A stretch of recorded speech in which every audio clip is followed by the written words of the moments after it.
Hi, this is Casey from Segmetrics, and today I'm going to show you how to save your custom reports so you can easily refer to them later, as well as have them included in your weekly email reports. You can save any report you create in Segmetrics. To start, first choose a report type from the left-hand menu. This is your base report. From here, we can customize the report to show the contacts and values that we want to track. For this example, we're going to filter our report to only show contacts who are in our Evergreen webinar campaign.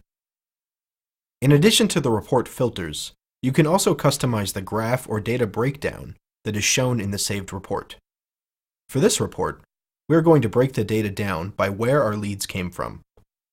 Now that we have the report configured how we want, we'll save it.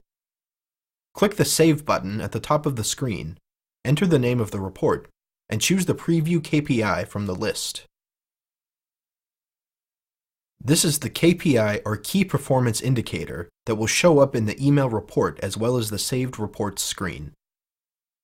Finally, you can choose the time span of the report. You can choose the report to be a snapshot that reports on data from a specific date range. The other option is to use a rolling report, where the data will be refreshed on an ongoing basis. For this report, we're going to choose a rolling report and have it show data from the last 30 days. Now that we've saved our report, we can find it in the Saved Reports screen. We can also include any of our saved reports on our custom dashboard screens. Thanks very much for watching this video, and as always, let us know if you have any questions.